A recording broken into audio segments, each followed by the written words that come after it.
And I am calling the meeting to order at 7:10, March 23rd, 2023. Thank you all so very much for joining us and participating in these very important community board meetings. And then I would just like to start with a prayer. Norbert, you wanted to lead us in prayer? And just make sure everybody mutes themselves, please. Norbert, please go ahead. You can lead us in prayer. Our Father, which art in heaven, hallowed be thy name. Father, we are children coming for you once more. First, we want to thank you to wake us up this morning. And Lord, we want to thank you that you have sent that of us go to work and you bring us back safely. And as we are about to begin our meeting, we pray for every corner in each and every one of us home, that your angel is here to protect and to guide. We pray for our children and grandchildren. You deliver them wherever they are. Bless the chair and also every member and the board 12. So give us a good night as we plan that our community will be a better community. In just my prayer, thanksgiving. Amen and amen. Thank you, Norbert. Just thinking of our brother, George Torres, as well, sending him a lot of love and prayers as well. And community board members, just wanted to remind you that you must pick up your community board handbook as well as the zoning laws book. Very important that you coordinate with Ursula to pick those up if you already haven't so. There's a few, I sent out an email to everybody about land use trainings. One just passed that Clinton and Ms. Claude and I were at. It was super, super informative. And I think you should all partake in that for us to get acquainted with that. There's another one happening that our board is offering to you all on April 10th during our land use committee meeting. So just wanted to start with that. And then we're going to go right ahead into the public gallery session. Dr. Burke. Well, thank you, Madam Chair. So I'm going to make this quick. So hello, everybody. It's been quite some time since I have partaken in one of these meetings. And so I'm just going to make this nice and quick. So just to let you know what I've been doing, I know some people want to know what I've been doing. So I've been up to quite a bit. Some things I'm going to say mum's the word on, but I'm coming in because a number of you asked me, where have I been and what have I been up to? So one of the things I want to announce to everyone tonight is that my alma mater, the wonderful Hampton University, has invited me to be the keynote speaker at the School of Science Symposium that's taking place on April the 12th and April the 13th of next month. And so, I'm honored to be going to my alma mater after a number of years to be able to tell them about me. So they want to hear about my career. They've said that I've lived an honorable life. They said that I've been an honest man. And, I know some don't agree, but most do. And so, I would like to think that it's an honor to be able to go and to speak to the community of Hamptonians, just to say, not only thank you for the honor, but also to just give them a snapshot of what I've done in my career and to impart knowledge upon the students that are coming up that will be graduating this May. So it's kind of sort of a continuation of what I've been doing, service to all. And so I just want to make you guys aware. So that's one of the things that I've been doing since leaving you guys. So on that note, I'm not going to, stay too much longer, but just thank you for the time. I'm well, and I just want you to know if you need me, you know how to reach me. And with that, I'm out. So listen, thank you very, very much. You guys take care. And Thank you, Dr. Burke. Well deserved. Thank you for joining us.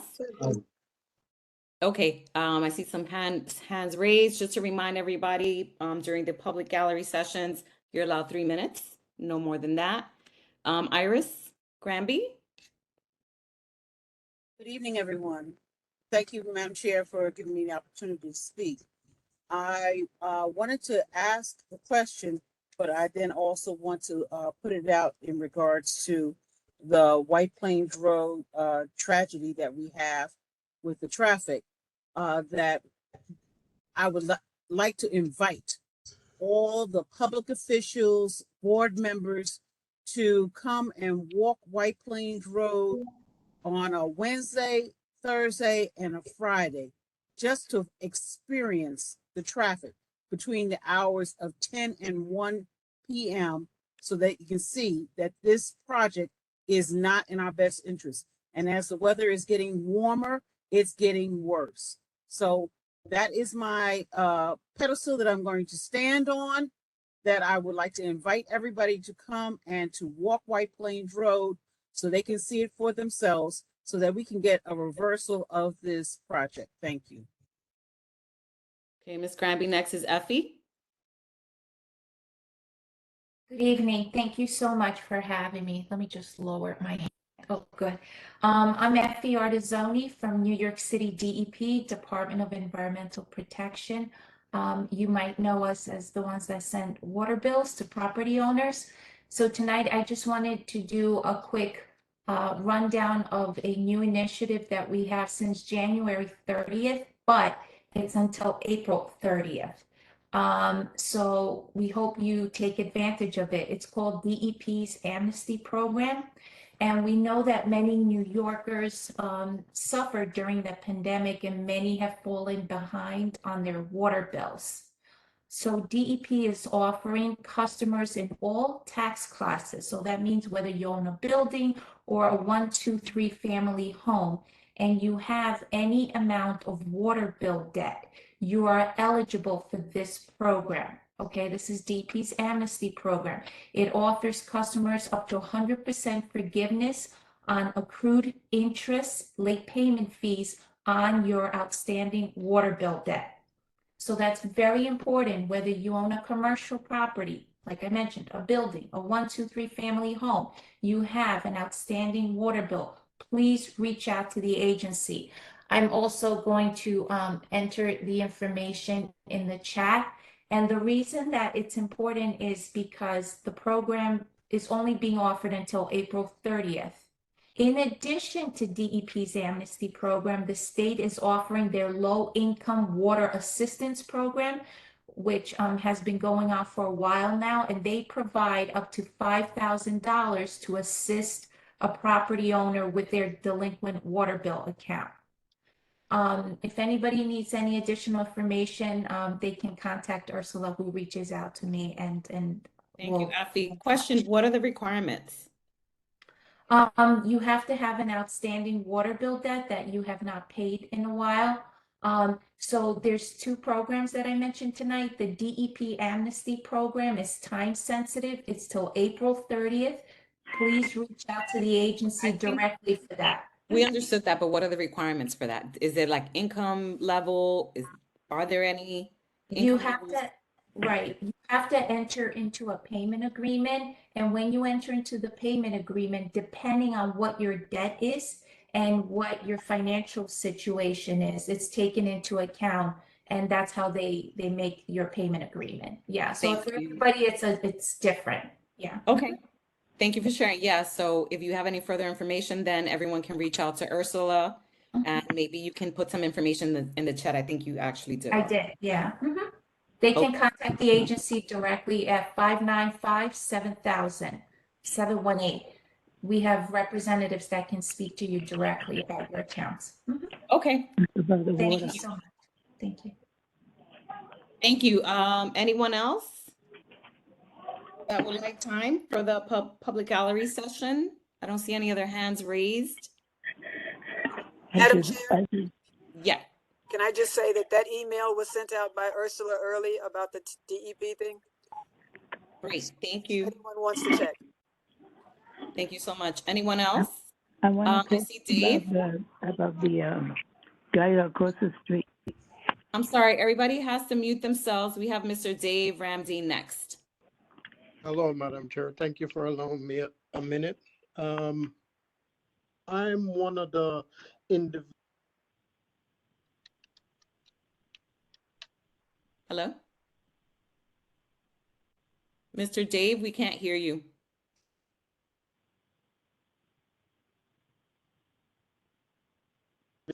Hello. Hi, Madam Chair. Now we can hear you. Yes. Thank you so much for the opportunity. I'm one of the individuals that run remote control cars at the track at Gun Hill Road at the intersection by the Bronx River Boulevard and Gun Hill Road. And I just wanted everyone to know that the track is still open. We do have people that visit from time to time. And it's still a group of individuals that try to come together and have a little bit of fun with these remote control cars there. I met a gentleman yesterday. I think he's a member of the board here. Ted James, I believe his name is. He actually gave me the invite to let everyone know that it's a welcome environment that we have there. And we encourage anyone who is interested, just stop by. It's open to the public. And if you have a remote control car, you need maybe advice, we're always there, especially like on Sundays. Once the weather starts to get warmer on a Sunday, we'll be there.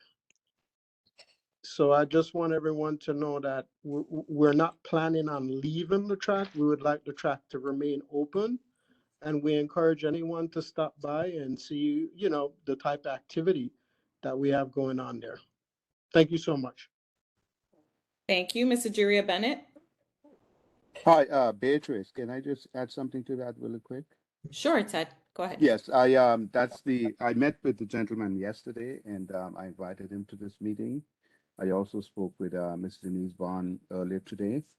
And Mr. Dave, if you're still on, we would like to invite you to the Parks Committee meeting, the next one in April, and I can make sure that you get that information. I'll get that information out to you Okay. as a follow-up to this. Sounds good. Thank you so much. You're welcome. Thank you, Mr. Juria Bennett. Oh, I don't have anything. Okay, Ms. Denise Bond, you had a question? yeah, no, for Mr. Dave Ramdeen.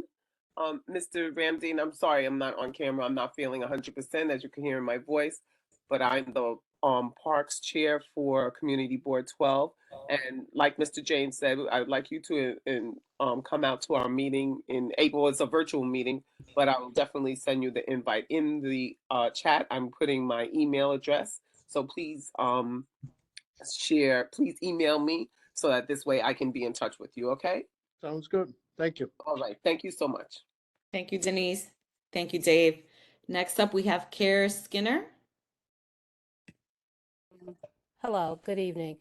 I just understand that as of April 1st, the mayor has made a ruling about sanitation and garbage and no longer picking up bulk. So I have a question. How are individuals, I understand, supposed to get rid of their bulk, like furniture, mattresses, all of these things that end up usually on an assigned day. I live in a building, a cooperative building, Tilden Towers. So I would like that kind of question answered, please. Thank you. Carla, do you have any information on that? Well, they're still picking up bulk. It's just that we can't put it out early. No, I'm sorry. I don't. I have not seen that announcement, but I will follow up with our DSNY contact and get an update. Okay. Luke, did you have your hand raised? Give me one second.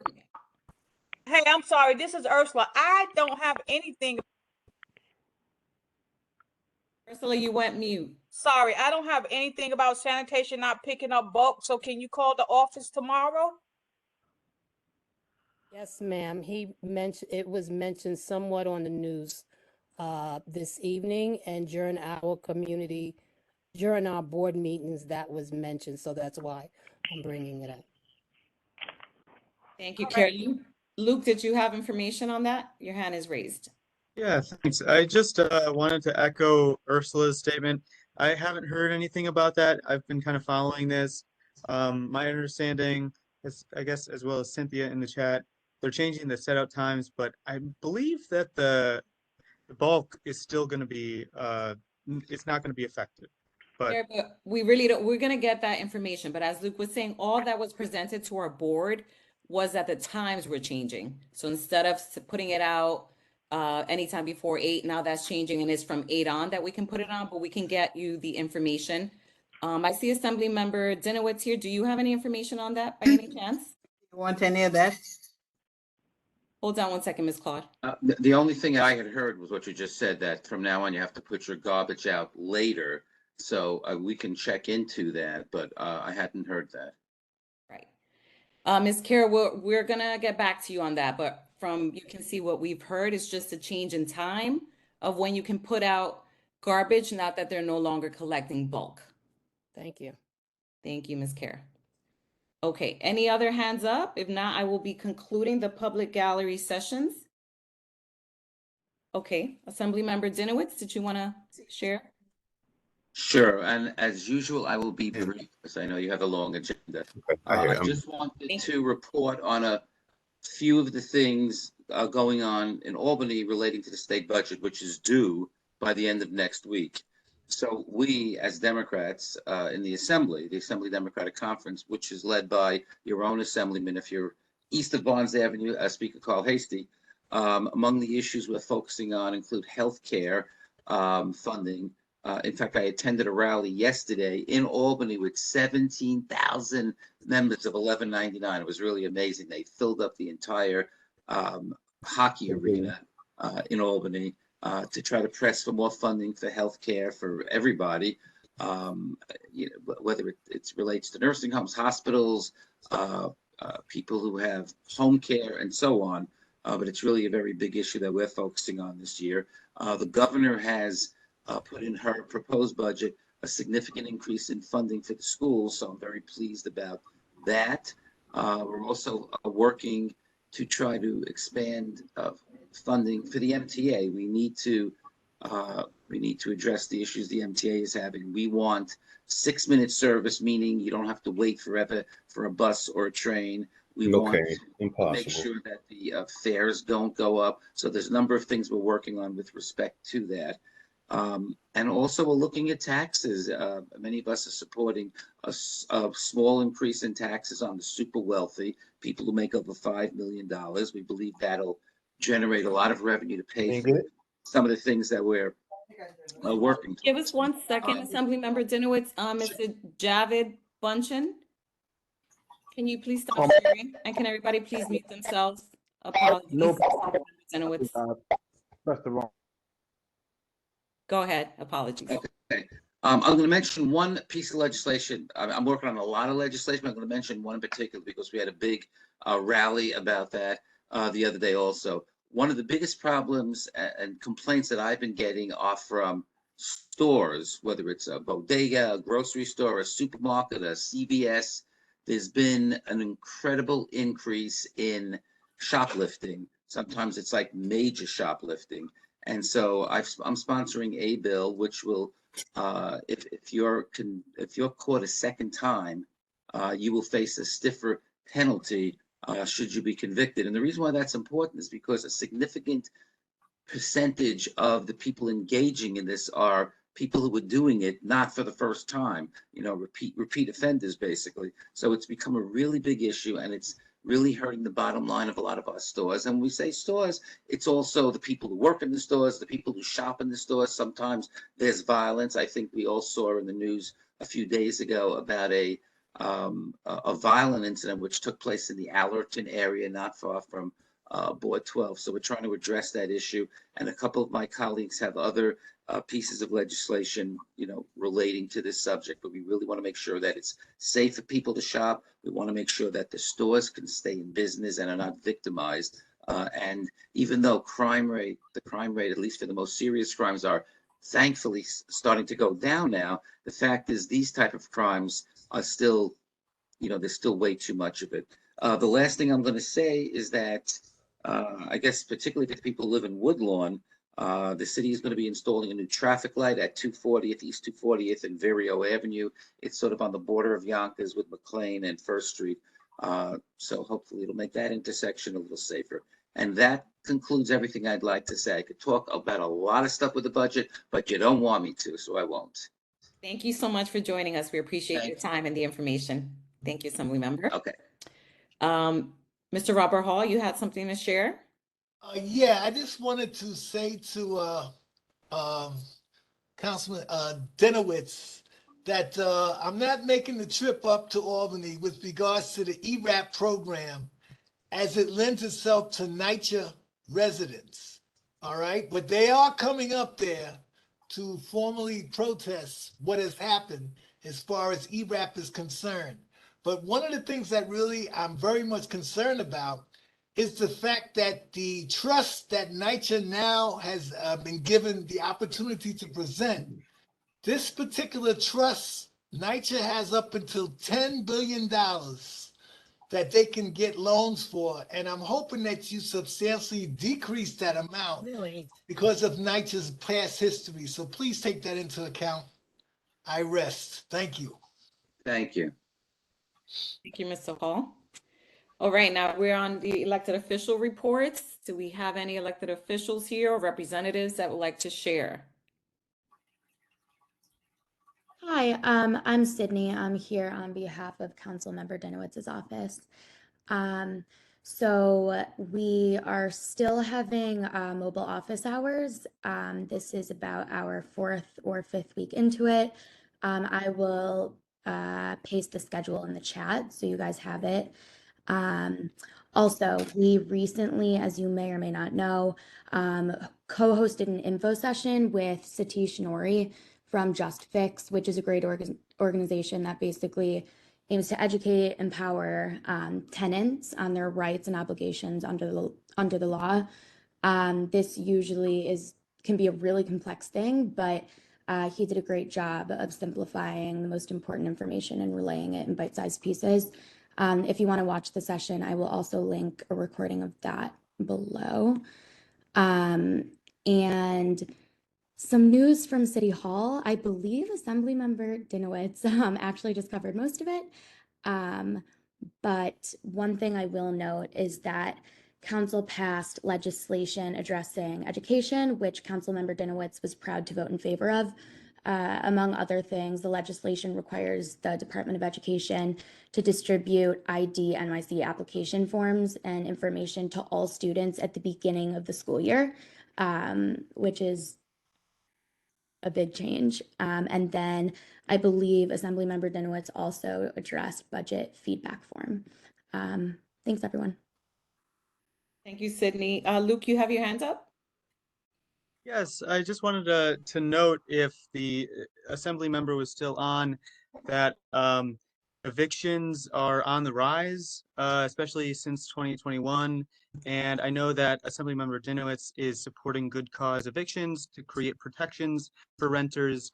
In my zip code 104671, there's one eviction proceeding for every 10 renters. So it's something that the community is experiencing a lot. And if our city and state reps can support protections for renters, that'd be great. Thanks so much. Thank you, Cynthia. You're next with Councilmember Riley's office.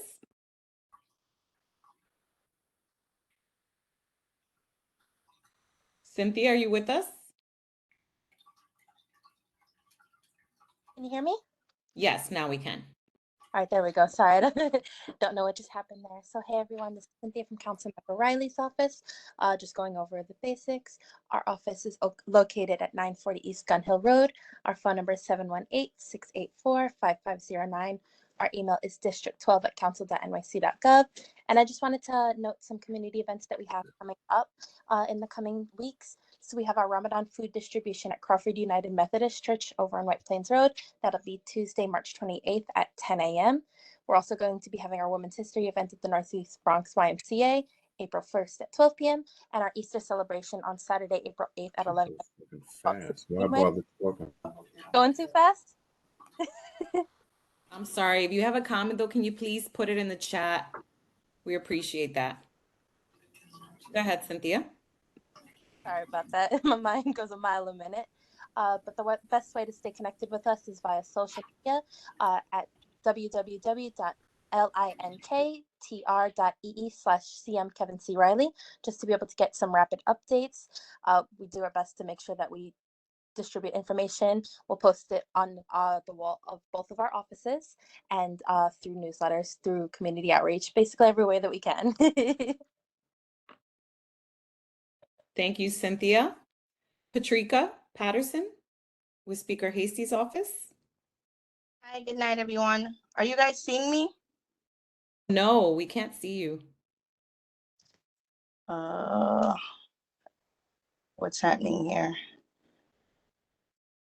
Yeah, I don't know what's happening here. Okay. Continue then.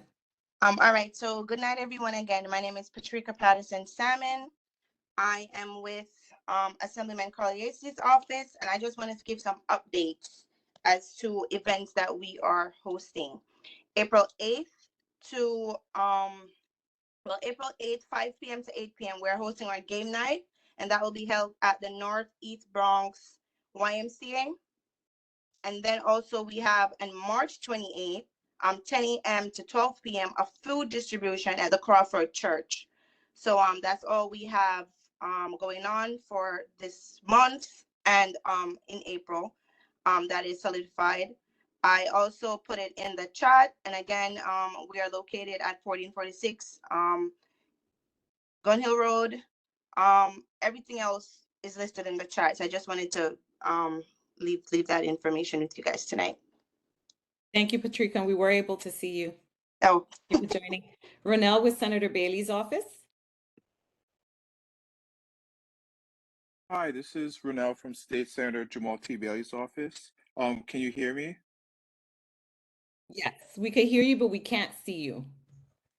Okay, give me 1 second.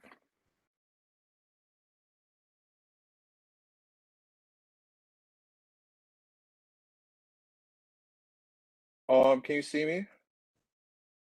Yeah. Okay, so I have a rundown of some events that we have in our district. So Bissell Gardens, we are having a Earth Day community cleanup and beautification. That's Saturday, April 22nd from 12 to 2 p.m. at Bissell Gardens. That's 4525 Barnes Avenue. If you're interested in partaking, I can put the link in the chat. And also we have a community baby shower that will be at Dreiser Loop Community Center at 177 Dreiser Loop. I could also provide the link in the chat also. Thank you. Thank you, Ronell. Next up, Alexis with Bronx Borough President Vanessa Gibson's office. Hi, good evening, CB12. Good evening, Chairwoman. Hi. I hope that you're all doing well. I'm always happy to be here with you all. I just wanted to mention one thing. If anyone has ran into any issues as far as uploading attachments to their application, please reach out to me so that we can work together to rectify that issue. I can possibly walk you. Alexis, Hello? yeah, you were muted for a few seconds, so we heard up until upload documents, but then you went blank. So you may want to I'm repeat so that. sorry. I'm so sorry. So if anyone has ran into any issues uploading their attachments for their application, please reach out to me directly so that we can work together to get that issue rectified. And also we have a Greek Heritage event on March 30th. I'm going to share the flyer with the board. And as always, I'll be here for the remainder of the meeting. And thank you so much for the time. Thank you, Alexis. But we were under the impression that the deadline passed. Has it been extended? People can still. No. So it passed on the 15th, but I know that there were some board members who were up for reappointment that had some issues uploading their documents as far as like an ID and the other requirements. So if you ran into that issue, please reach out to me so that I can double check your application and I can make sure that everything is correct. Thank you so much. We appreciate that. Of course. Any other elected officials, representatives report? Going once, going twice. Okay, then that wraps up that portion of the agenda. Ursula, you wanted to share a few things for the district manager's report? Thank you. Just a couple of things. First of all, George says thanks for the prayers. He's home. He's recovering. and everything is going well. And the second thing, just to let you guys know, I did send out an email. I did order the fruit basket, and it will be delivered tomorrow on behalf of the board members. Thanks, guys, and have a good night. Thank you, Urs, and thank you for holding it up, not down, holding it up and everything you're doing on the board's behalf. We appreciate you and George. Anytime. Okay, and then we're going to move on to our presentations portion. John Sanchez with 5 Borough Housing. Yes, good evening, Community Board 12, Madam Chair. It's good to be with you all tonight. Brief introduction, my name is John Sanchez. I used to be District Manager of Bronx Community Board 6 for about 5 years. And so it's always good to be with community board members and value all of the work that you do. I know it's hard work, but it's important work. I have a short presentation. I'm going to share my screen and talk about the 5 Borough Housing movement tonight.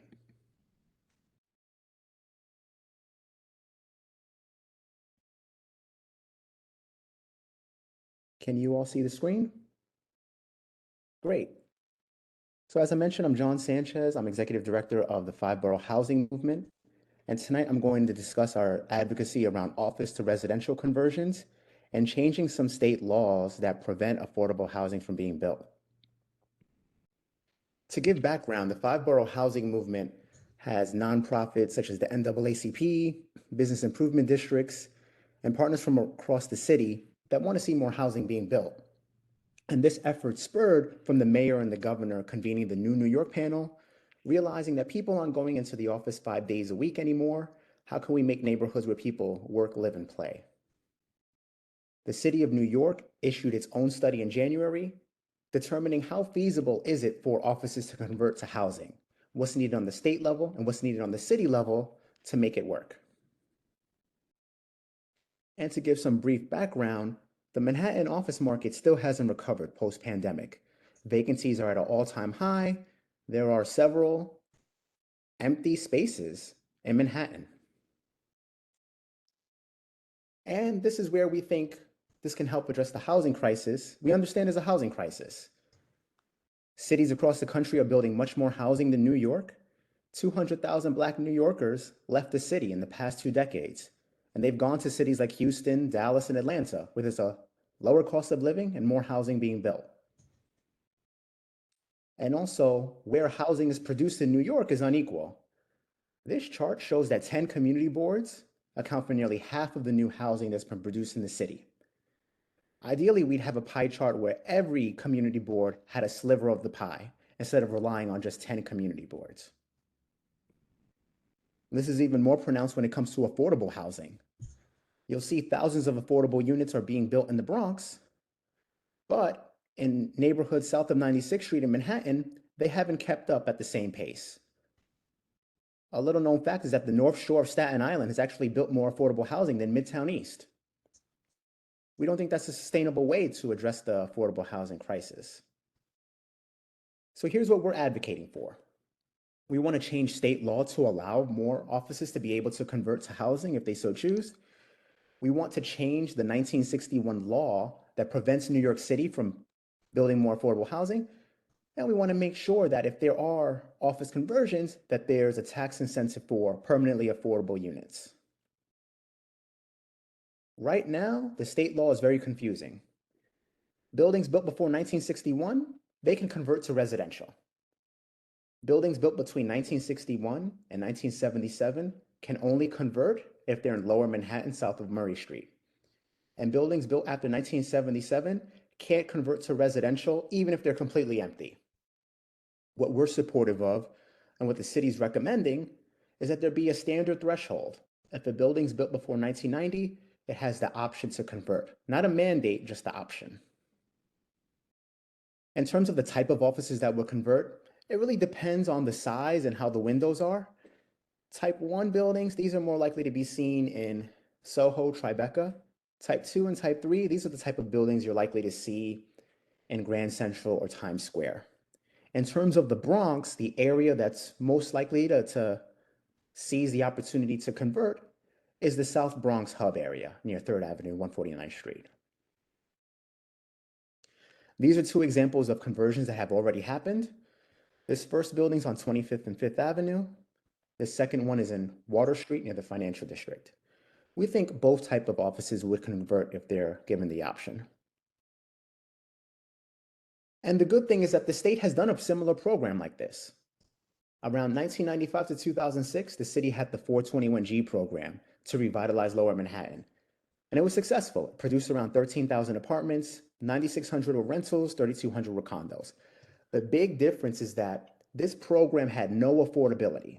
It was all market rate. We're advocating for a new program that would have permanent affordability, even when the tax incentive is over. And we think that this new program could produce 20,000 units in a decade. Most of these office conversions would be in Manhattan, south of 96th Street, but there would be pockets in the South Bronx, downtown Brooklyn, Jamaica, Queens, and Flushing. And we think in total about 200 buildings would convert. The other thing that we're advocating for is to change the state FAR cap. Right now, there is a 61-year-old law that tells New York City you have a limit in how much apartments you can have per floor in a building. This mostly impacts Manhattan, south of 96th Street, where there are very dense buildings, a little bit of downtown Brooklyn, a little bit of Long Island City. New York City is the only city in the entire state that has this restriction from Albany. And it limits affordable housing from being built in neighborhoods that are the wealthiest in the city.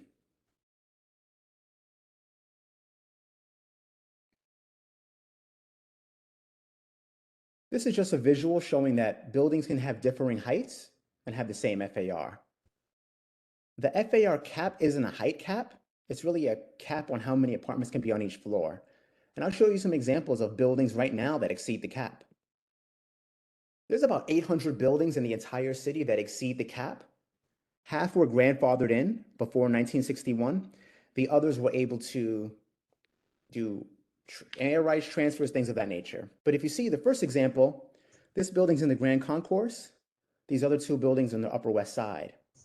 And it's important to know that about half of these buildings are less than 20 stories. We understand it probably doesn't make sense to have a dense building near Staten Island or the Rockaways, but it may make sense near Times Square. Right now, the city doesn't have that option because its hands are tied by Albany. And the important thing to know is that if the state lifted the cap tomorrow, nothing would change. The city would still have to go through the ULURP process, community board review, borough president review, etc. It just allows the city to determine where does it make sense, where does it not make sense. And I just wanted to touch on the city council right now. The city council issued its priorities for the state budget. They included lifting the FAR cap and allowing an office conversion program. The Speaker of the City Council wrote an op-ed today stating this exact thing. The City of New York is behind this. This is included in the governor's budget. We want this to be included in the final state budget.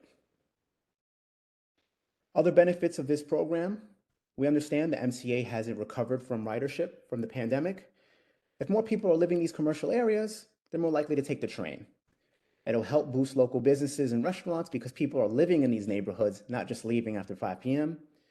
And of course, people from across the 5 boroughs could work on those construction projects. This last slide just shows some of our partners.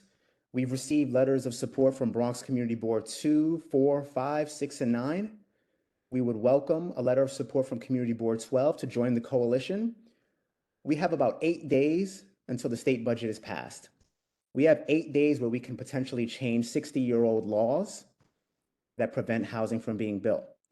And we hope that we can get your support. I'm happy to answer any questions. Thank you so much, John. I think we have some comments. Mr. Carl Stricker, do you have any comments or questions? Yes, I have 1 or 2 questions, if that's Go okay. ahead. The floor is yours. Okay. I have no issue with converting commercial buildings to housing. My issue is if you have a large influx of children, where are they going to go to school? Because most of the areas where these conversions will take place do not have enough schools in the area to support hundreds of additional children. Yeah, so I'll touch on the office conversions piece first. To your point, There are not as much schools in these areas, but if the FAR cap was lifted, it would have to go through the rezoning process. And as a lot of you know, when there is a rezoning process, the city looks at not only more housing, but they also look at what does the school need, what are the infrastructure improvements, et cetera. That process can't begin if the cap isn't lifted. And also, we're trying to get the state law changed when it comes to city sites and city siting of new schools. That's a city role. It's a little bit distinct from what we're advocating for, but we agree with you. There needs to be comprehensive planning, not only for housing, but schools, supermarkets, et cetera. And we think the city can do that if Albany lets it start that process. Because I know of one building that's built in Lower Manhattan by Frankfurt Street. I think it's 85 stories tall. And part of the agreement for them to build that building that tall was that it had to put a K through 12 school in the building with separate entrances. And it has worked out very well. Because most of the kids that go to the school live in that building, plus the surrounding area where they had previous conversions. So it has been done. Yes, and I think to your point, the city is also supportive of these offices to convert not only to housing, but also daycares, schools, and other uses. But right now, they can't do that because of the year that they were built or the location that they're in. Yeah, the building I'm talking about was built after 9/11. So, because I was on the Lower Manhattan Construction Authority when it was built. I was one of the people dealing with the construction. That's how I know what happened with that building. But it's a good project. I have no issues. And I was trying to figure out in the hub area of the Bronx, most of the office buildings along 149th Street, where most of them are 5 or 6 stories. You consider converting them to housing? So right now, they don't even have the option. Some building owners, they just want to have the option. Some may not convert because they don't think it's worthwhile or it's too expensive, it's too hard. But there are some buildings in the hub area that are taller, that could convert to housing that are currently empty. So I think it's going to be building by building basis. We just want to give them the opportunity to have the option. Right now, they don't have the option. Okay, thank you for your answers. Thank you, Carl. So we have some hands raised, and then we will go to, I see some comments in the chat as well. We'll start with Kay Santana. Yeah, hello. Thank you, Ms. Coronel. Can you hear me, everyone? Yes. Okay, fantastic. My question was to Mr. Sanchez. I was looking at these streets, 25th and 5th, and something on Central Park West and 166 West 75th Street. That's prime real estate. And you're telling me all that's going to be available, all of those buildings are now available through NYCHA and they're affordable? No, that slide was highlighting buildings that currently exceed the FAR cap now. Copy. They were built before 1961. So it was just a visual example of buildings that couldn't be built today because of the FAR cap. It had nothing to do with public housing. But if the FAR cap was lifted, neighborhoods such as the Upper West Side would have to do affordable housing in exchange for the cap being lifted because a rezoning would be triggered. Also, one more, Ms. Coronel, if you will. Mr. Sanchez, how would the affordability be done? In other words, if in fact these buildings do, if we can change the 61 law to have the floor area ratio, what would be the incentive? Is there a cash incentive to have me having the building on, say, 76th Street, 125th Street, prime real estate? Why would I want to have yet another, and I don't want to use the word project, but why would I want to have a NYCHA building there if there's no incentive? And coming from a project, I know what project life is. I don't know if any of you do, but what would be the incentive as me owning a building in that area and to have that building there? What would be the incentive? Is there some type of financial incentive that's not being discussed now on that? Yeah, so I'll start with the office conversions piece first. we're advocating for a tax incentive for office conversions to have affordability because, to your exact point, without a tax incentive, landlords are going to just do condos and co-ops. Absolutely. And it's a sad case because rental buildings are tax disadvantaged and condos and co-ops are tax advantaged. That's why we're advocating for a tax incentive to have some affordability. In terms of the affordability levels for the office conversions, for a family of three, it would range from incomes of 48,000 to about 84,000. So a pretty broad range of incomes. Now you're asking about the FAR cap and the potential rezonings that would be triggered. The city has mandatory inclusionary housing as a part of any rezoning, and the income levels can range from 40% AMI to 80% AMI. So a family of three making between 48,000 to about 100,000, and that would be negotiated by the individual council members, but as a part of any rezoning, there would be an affordability requirement that the council member would negotiate for. Thank you, Mr. Sanchez. Thank you, CB12. Thank you. Clinton or John, can you check the chat for me, please? Let me know if there's anything there that we need to address. Q, you're next. Hey, good evening, everyone. Thank you so much. Mr. Sanchez, so just a few questions. I see that, my brief time on the community board, when coming to the meetings, whenever someone presents something, they always talk about how great it is and, how positive it is. I'm a homeowner and I actually own multiple properties within Community Board 12. Let's speak to how these things may negatively impact the community and impact just housing values. Historically, whenever affordable housing becomes accessible in certain areas, I'm not one to put a stigma on the type of people that go in there because we were speaking about people getting evicted. Things are extremely difficult and tough, but at the same time, my focus is always going to be on the betterment of the community as a whole, the quality of life for everyone in the community. So can you speak to, the not so great parts of this as well? I want you to speak to, both sides as well, just so everyone is clear on exactly, what may potentially happen. We hear you on the tax credits, but what could potentially happen on the flip side? If you may, please, Mr. Sanchez. Thank you. Well, on office conversions, there aren't sites in Community Board 12 that are prime for office conversions. In terms of lifting the FAR cap, Community Board 12 also wouldn't be a prime location either, because the prime locations for lifting the FAR cap are near several subway lines. They're well serviced by transit, employment hubs, etc. If the FAR cap is lifted, the city is not going to be looking at CB12. They're going to be looking at Midtown East, Midtown West, south of 96th Street, places that are already dense. So this program actually would help Community Board 12 because we understand Manhattan hasn't done its fair share of affordable housing. When people get priced out of Manhattan, they move up to the Bronx. We think Manhattan doing its fair share helps ease the housing burdens in areas of the Bronx.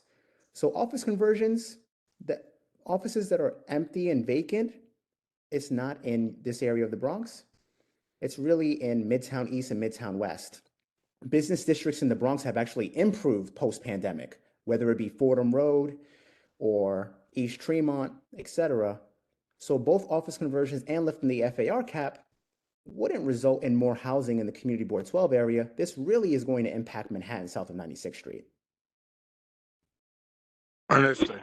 Thank you so much for that, Mr. Sanchez. Appreciate it. Miss Lisa Hayes, you had your hand up or down? I'm not sure. Or was your question? Yeah, I was back and forth. But I'll take the right. So good evening, everyone. Good evening, Mr. Sanchez. Great presentation. I share a lot of the sentiments that other people have stated. I think though it is not coming to our community, what comes to my mind though is often, to the point of the last gentleman, there's often a lot of beautiful promises. And even if I do plan on continuing to live in Community Board 12, what does concern me is how are we guaranteeing, that there's going to be affordable housing? But I do understand the gentleman's point about often sometimes it making the community or not making the community better. I still would like to know where's the guarantee. And before you answer, I would say that I did hear what it sounds like is we're going to open the door, and it's very optimistic, but unfortunately what I've been experiencing being on the community board and on the community is that often sometimes the optimism doesn't fan out to reality. And so I guess that is what I'm concerned about. So if you can speak to that, I would appreciate it. So on the office conversions piece, there is no guarantee that building owners will convert their office. It's very hard to convert an office. It's expensive, takes a long time. Even the 421G program I mentioned for Lower Manhattan, only 98 buildings converted out of thousands. So there's no guarantee that thousands of office buildings will convert. The only thing we can guarantee is if they want a tax incentive, they have to have affordable units. That's a part of the legislation. They cannot get a tax incentive unless they have affordable housing. Could they potentially do market rate? Yes. Some building owners will just do market rate. There's no way to predict how many or how much. That is a risk. When it comes to lifting the FAR cap, that's different. If the FAR cap is lifted, because it would trigger a rezoning, affordable housing is guaranteed because the city council passed the MIH legislation. Anytime there is a rezoning, there has to be affordable housing. That's in the legislation. So that one is a guarantee. The office conversions, there is no guarantee. Thank you. Okay, we're going to move on. We have Luke, then Alfredo, then Darren. Hey, Mr. Sanchez, thanks so much for presenting. I got a couple questions. One, do you provide presentations on other topics related to housing and affordable housing that would be maybe more directly impactful to, those types of issues that we're having in the district? I mentioned earlier that there are a lot of evictions that are occurring, and part of that is, landlords can raise the rent pretty easily for a lot of these market rate housing apartments. And it would be great if your organization would be able to speak to that and kind of the causes and effects of what building housing has on the neighborhood. But the one thing I wanted to ask is, you talked about this mandatory inclusionary housing, which is like, it sounds really intimidating. And I was wondering if you can explain what that is, and what NYCHA is, and whether there's a way to improve, and maybe this is a whole nother conversation, but like, provide more mandatory inclusionary housing so that there's more guarantee for affordable housing in the district. Yeah, so I'll touch on mandatory inclusionary housing. So right now, the city has a requirement that if there is a rezoning, the developer they have 4 options that are mandated for affordability. I just put them in the chat. Roughly, you have one option where people need to be making about $47,000 for a family of 3. You have another option where families are making $62,000 for a family of 3. Then you have one where families are making about $31,000 for a family of 3. So there's 4 different options. And council members can negotiate which option they want as a part of any rezoning. So whenever there's a rezoning, there's going to be affordability mandated. It'll be one of those 4 options. Public housing is separate. Public housing is funded by the federal government mainly, a little bit of state and city government support. Rents are based on a percentage of the person's income, but it is public housing. It's separate from nonprofit developments or for-profit developments. So it's completely separate. In terms of, do I do other presentations on housing? I do. I just want to get this budget done first. I'm happy to speak more about other housing struggles. Ideally, if we're successful with the state budget, the next big thing we'll be working on that will come to your community board's desk is the citywide text amendment. The city is planning a citywide text amendment early in 2024, trying to change certain rules around the city to allow more housing to be built. And as a part of a citywide text amendment, they have to go to every single community board. It has to go up for a city council vote. and then it's either approved or disapproved. So if we're successful on the state level, I'll definitely be back again to talk about the citywide text amendment. Thank you, John. And we do welcome these conversations in our committee meetings, housing, land use, because it affords us the entire meeting session. And, you know, as you can tell, we have a lot of questions, concerns, ideas, recommendations. And so we do invite you to come to our committee meetings first. Thank you so much. We have Alfredo, you're next. What's going on? I think we took enough time. But you're looking for a letter of support from us. That's what you're asking for? Yes, I'm seeking a letter of support from Community Board 12 for this initiative.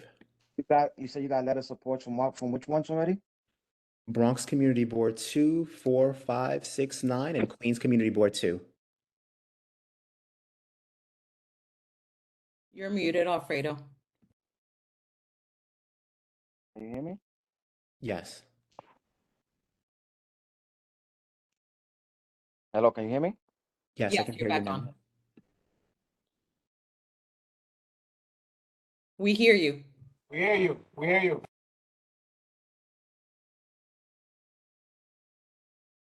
Alfredo, do you want to come back, log off and come back? Because we can't hear you. Or you could type it. You can type it as well. Yeah, we're going to give you an Put it in the opportunity. chat. Put it in the chat, Alfredo. Put it in the chat. No. Just, Oh, there you are. You're back. We got you. We got you. We got you. Go ahead. Just proceed. I mean, I cannot hear you guys, but if y'all can hear me, just proceed. I mean, otherwise it's gonna take longer to get for me to answer my questions. We can hear you, so go along. Go ahead, No, Robin. it's gonna take too much time. Remember, I do code and zoning reviews, so I know exactly what this gentleman's talking about. But there's some stuff that doesn't really, make too much sense, but I don't want to get into it. So I think maybe another conversation we'll have, but we'll go from there. Thank you. Do you want to propose a continued conversation at a committee meeting? I can't hear you. You can't hear me? No? Okay. Darren Grant, you're next.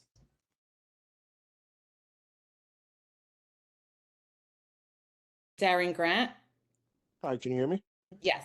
Hi, how you doing? Thank you, Mr. Sanchez, for your presentation. Thank you to the board for the time. Mr. Sanchez, just wanted to give a point for concern in your presentation. Although affordable housing, I think, is very important, especially in those communities that you're speaking of. When you consider looking at your numbers, when you consider 40% average income for the area, you're talking about someone making less than $40,000 for a family of three. Has your program given concern to other cost of living expenses in those areas? Food, schools, just being able to function in that community, other than them being able to afford housing. How do those people afford those communities once you place them in those communities? Yeah, great question. And it's come up in some of the other community boards that we've mentioned. Part of this has to also involve the city planning for more people moving into these neighborhoods. So that will include, the way it works now, just to give you all context for those that don't know, the city will see, okay, we're estimating to see X thousand people come to this neighborhood in the next 2 or 3 years. Here's how much school seat need that we need. So it's really incumbent on the local city council members to advocate for more schools, et cetera. And also for the people on the lower end of the spectrum, the people like the family of three making 31,000, they often would qualify for food benefits as well. I think the larger conversation is, okay, well, not every local store will take EBT, et cetera. And that needs to be advocated for by the local elected officials, especially if they're realizing, hey, we're getting more people coming into the neighborhood. But we think it's important. The first step, we really need to provide housing in these neighborhoods. These neighborhoods haven't done their fair share of affordable housing. They've been excluded from providing affordable housing. And they're the wealthiest neighborhoods in this city. There are Nitro residents in Lower Manhattan, south of 96th Street. They go to local stores, they make it work. I don't think we should be excluding other people in that income range from living downtown in Manhattan, because we know that south of 96th Street, there's a lot of amenities. There are parks, there's job opportunities, there's transit opportunities. People don't have to commute 2 hours each way to go to work, et cetera. And people shouldn't be blocked from living in these neighborhoods just because they're not making six figures. But to your point, I hear the point, and local elected officials in the areas need to fight for more schools and things of that nature as well. So I agree with you. Ted? Yes, Beatrice. I was just reading one of the questions from the chat, and someone had asked if it's possible to get a copy of the presentation. Absolutely, I can send it to Ursula. I think she has it, but I can resend it. Great, thank you. Thank you. Robert Hall? This is going to be difficult for you to get a letter because there are some unanswered questions. And I just want you to know in Community Board 12, 2 years from now, the only NYCHA development that'll be in existence in Board 12 will be Gun Hill Houses. And that happens to be a development that's surrounded by housing. All right. And they affect the income of a lot of these homeowners. So that being said, I know we don't fit this particular radar. However, I know what you're looking for. Mr. Figueroa didn't mention the zoning aspect. Is there any way we can table this so that you can come to a housing meeting and get a little more in depth? Is that possible before your deadline, Mr. Sanchez? Well, the state budget passes in 8 days, so I can come after, April 1st, but I wouldn't be seeking a letter of support at that time anymore. Okay, this is kind of sticky. It's kind of hazy. I have a million questions, but I understand in the essence of time, I can't present it now. But I understand it's difficult to guarantee a letter of support based on what's been presented at this particular time.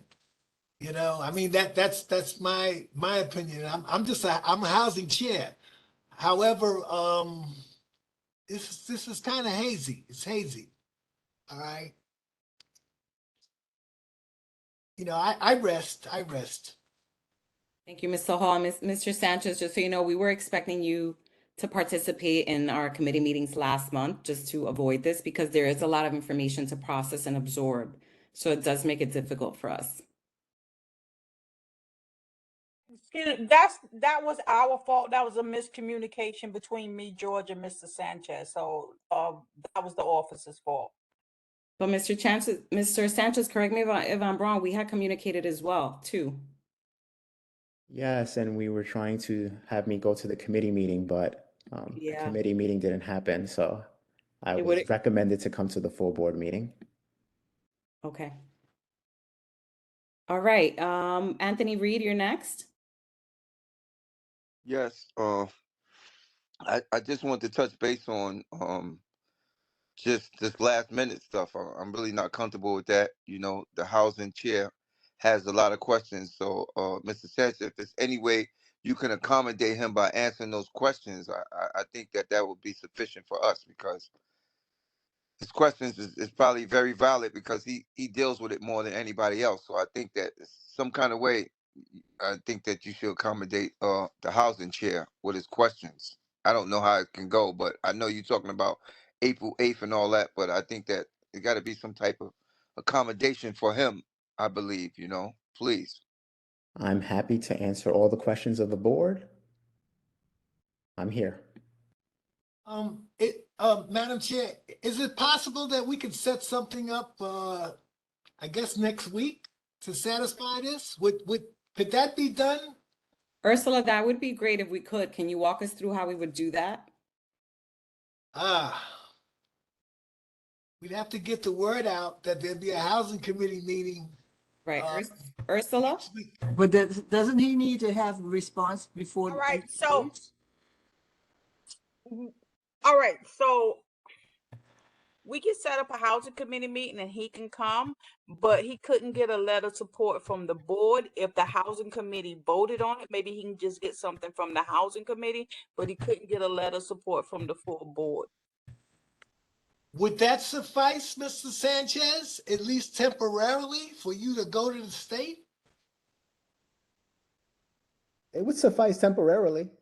I'll take what I can get. All right. In the interest of time, I would suggest that we set up a housing committee meeting next week. All right. Do it tomorrow. Okay. And We'll see what we can do, Mr. Sanchez, okay? Thank you. I appreciate it. And any interested partners on this call would automatically be invited. So please feel free. This is your time to come and ask questions. All right? Thank you. Thank you for that suggestion, Mr. Hall. Okay. Ursula, is your hand still up? No, I'm sorry. I'm put it down now. Okay. Any other questions before we move on? As you heard, we will be setting up a meeting for next week. More information to follow. Please reach out to, I'll put my email there as well, to Ursula or myself. Mr. Hall, do you want to drop your email there as well too in the chat? Okay, I will. Okay. Thank you. Any other questions before we move on? Thank you, John, again for coming. Thank you all. Have a great night. Thank you. Okay. We're going to move on now to the next portion of our agenda, which is the approval of the minutes of January 26, 2023. Can I get a motion to accept the minutes? I make a motion. Can I get a second? Second, Robert Hall. Okay, Anthony first it, and Mr. Robert Hall seconded. Thank you for that. I'll call the vote. Call the vote. Yes, now we're going to take a roll call for the vote. Judith Benitez, aye. Denise Bond, Aye. Ivan Boras, Aye. Carla Bossati, Aye. Michelle Bromfield. Victor Brown.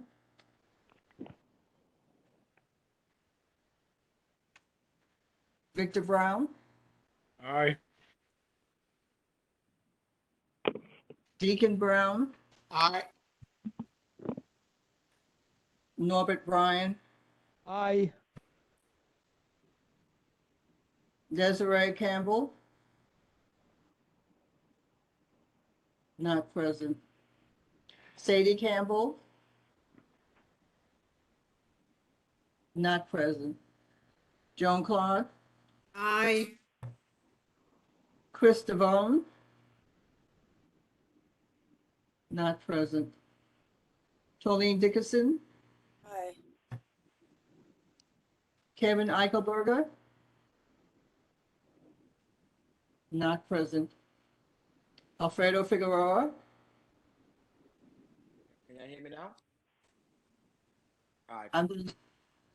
You're faint, but you're saying yes? Aye. Can you hear me? Yeah, okay, I got you. Aye. Johnny Goff,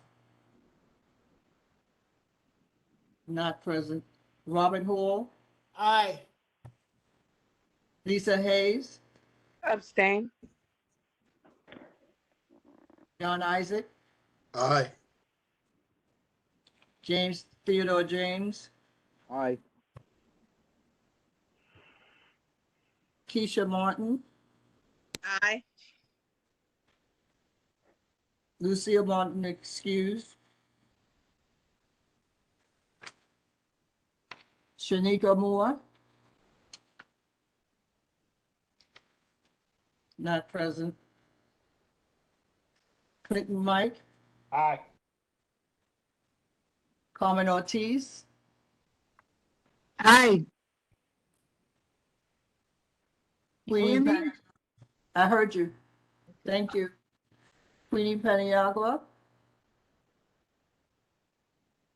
not present. Anthony Reed, Aye. Sherry Samuels, Aye. thank you. Carl Stricker, Aye. Benga Sabea, Aye. Luke Zavados, Luke, thank you. Deborah Torado, Aye. Deborah Walker, Aye.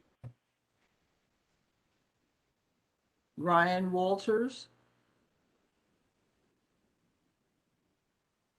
not present. Esther Yama, Aye. Beatrice Coronel. Aye. The ayes have it. Thank you. Thank you. Thank you, Ms. Broomfield. Thank you, Ms. Benitez.